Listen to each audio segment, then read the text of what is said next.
En este vídeo voy a hablar de las tensiones entre Japón y China en torno a Taiwán, ofreciendo un poquito de contexto histórico. Vamos a ir al grano. La clave es que Japón ocupó Taiwán durante 50 años. Medio siglo es mucho tiempo y en no pocos casos el bando ocupante acaba generando ciertas simpatías entre la población ocupada. Esas simpatías no suelen ser vistas como la opción más digna, sobre todo cuando se dirigen a algo tan atroz como fue el Imperio japonés. Pero en los últimos años su herencia ha sido rescatada por los intereses imperialistas de los Estados Unidos y de lo que queda de Japón bajo su yugo, y hoy en día son una parte importante del independentismo en Taiwán. Aquí es importante entender que aunque esté gobernada por un partido pro independencia, Taiwán oficialmente no juega en la dinámica de los independentismos. La postura oficial sigue siendo que la isla es parte de la República de China, que es como se hacen llamar legalmente en oposición a la República Popular, la que gobierna desde Pekín. Y como sabéis, muy poquitos países reconocen a la primera, aunque algunos de ellos, incluidos Japón y los Estados Unidos, se codean con los independentistas. O sea, todavía hoy en día, aunque esto mucha gente en Occidente no lo entiende, Taiwán se reivindica más bien como el gobierno legítimo de China. Sin embargo, en los últimos años, con el apoyo de los Estados Unidos y de Japón,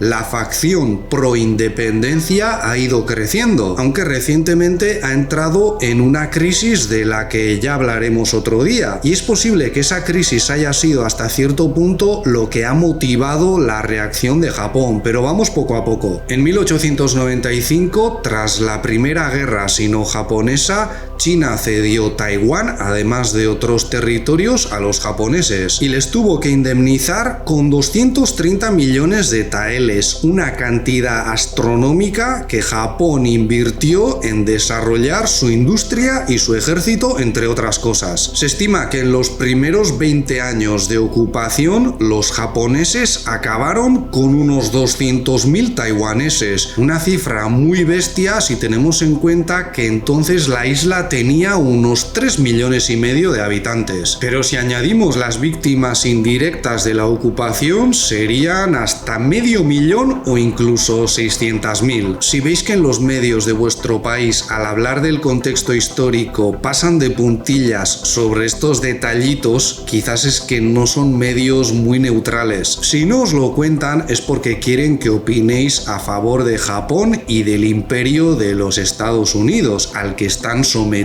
militar y políticamente. En los países occidentales, cuando se habla de las tensiones en torno a Taiwán, a menudo se presenta la guerra civil de China como la clave principal, pero lo cierto es que la ocupación japonesa y la posterior victoria de los Estados Unidos sobre el imperio del sol naciente tienen tanto o más que ver. Después de acabar con la resistencia inicial por parte de los taiwaneses, los japoneses emplearon métodos más sutiles para someterlos. A través de la educación, del adoctrinamiento, convencieron a parte de los taiwaneses de que estaban bien bajo su dominio. Los japoneses se habían hecho con una enorme cantidad de plata china e invirtieron en infraestructura también en Taiwán. Además, modernizaron el sistema administrativo y aquello caló entre no pocos taiwaneses. Acaban de hacer las longanizas.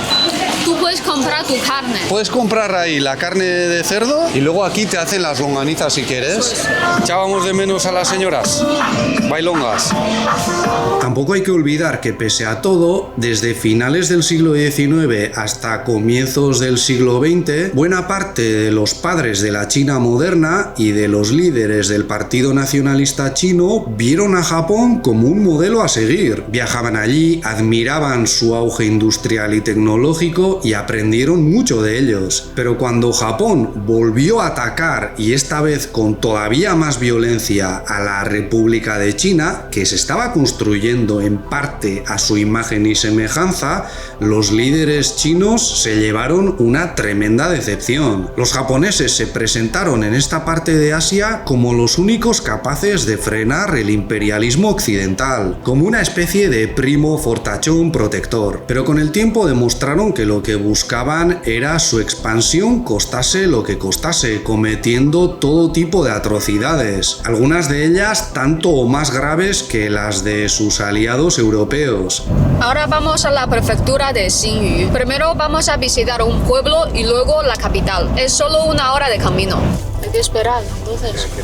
Este pueblo se llama Shangmu y hemos venido por sus casas de estilo Hakka. No es un lugar muy turístico, creo que ahora mismo somos los únicos visitantes. La derrota de los japoneses se consiguió en parte gracias a la unión de nacionalistas y comunistas chinos. Pero una vez lograda la victoria, la guerra civil china se reanudó. Los comunistas se impusieron y los nacionalistas tuvieron que refugiarse en Taiwán. Por eso la mal llamada bandera de Taiwán es la bandera de la República de China. Los japoneses que ocupaban Taiwán ya se habían rendido a la República de China, y cuando los nacionalistas chinos llegaron se encontraron con que parte de la población taiwanesa estaba muy apegada al modelo de modernización que habían construido bajo la ocupación japonesa. Como he dicho antes, fueron 50 años de japonización, aunque no pocos taiwaneses se siguieron oponiendo porque fueron tratados como ciudadanos de segunda. De hecho, esa parte japonizada de Taiwán chocó con los nacionalistas chinos, los de la bandera de Taiwán, a los que consideraban más corruptos, y la represión resultante causó unas heridas que todavía no han cicatrizado del todo. Pues bien, hoy en día la postura anti-China independentista de una parte de la sociedad taiwanesa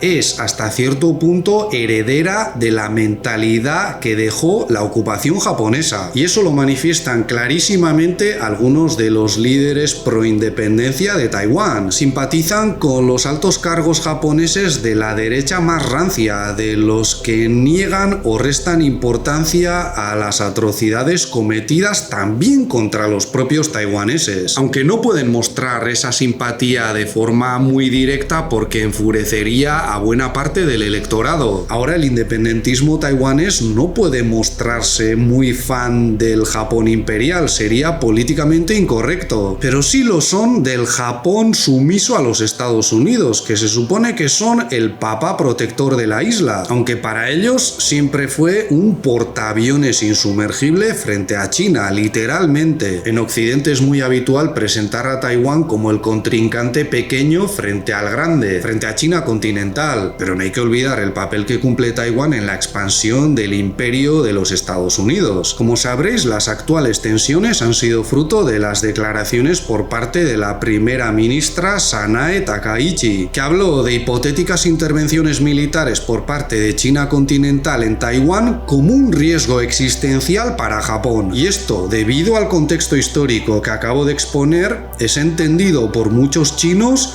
como una reclamación de Taiwán por parte de Japón, como si todavía les perteneciese. Ella habla de un escenario en el que los Estados Unidos también estarían involucrados, y eso no implica necesariamente que China hubiese dado el primer paso. Comprenderéis el cabreo de los chinos y de parte de los taiwaneses, aunque lo de estos últimos muy probablemente ni lo veréis. Holger Chen, uno de los más famosos streamers de Taiwán, ha denunciado la ironía de que Japón se presente como defensor de Taiwán cuando los líderes nipones son muy dados a negar los crímenes cometidos durante la ocupación. Por cierto, de acuerdo con la sección dedicada a la ideología de Sanae Takaichi en la Wikipedia, no creo que sea una fuente especialmente pro-China, adopta un punto de vista revisionista sobre la Segunda Guerra Mundial, negando los crímenes del ejército imperial japonés y rechazando cualquier idea de arrepentimiento. También generó polémica tras mostrar su apoyo a un controvertido libro publicado en 1994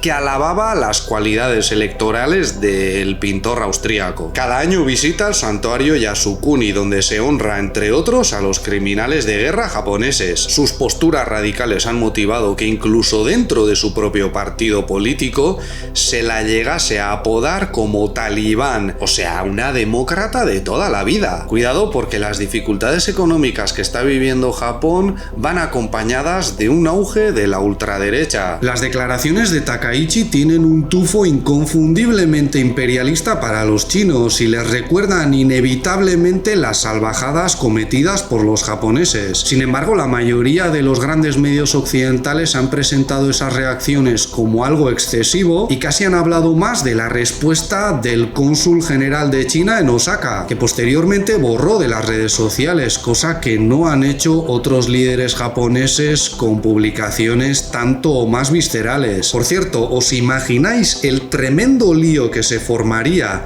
si de pronto China dijese que defendería a Cuba o a Venezuela en caso de una intervención militar por parte de los Estados Unidos? Lo que mucha gente no sabe es que poco antes Takaichi ya había hecho un feo diplomático a Pekín al hablar sobre los representantes de Taiwán con tono de oficialidad el mismo día en que se reunió con Xi durante la cumbre APEC celebrada en Corea del Sur. Y esto ocurrió el 31 de octubre, justo después de que Trump visitase Tokio. La cronología es muy sospechosa, más todavía si recordamos que Japón es un país militarmente ocupado por los Estados Unidos y muy dependiente de su política exterior. Si analizamos estas tensiones dentro de la dinámica imperialista de los Estados Unidos, veremos que encajan con sus planes. Lo que buscan con la guerra comercial es desacoplarse de China y que las empresas abandonen el gigante asiático para irse a países más sumisos a la voluntad norteamericana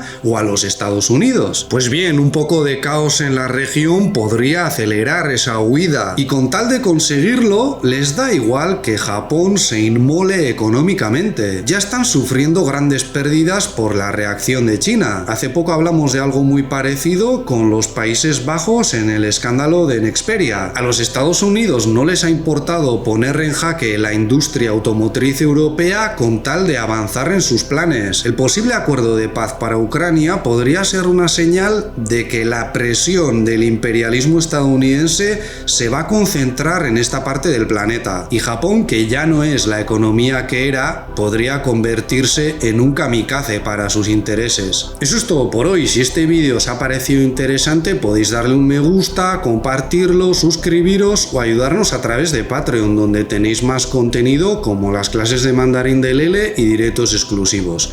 Muchas gracias y hasta pronto.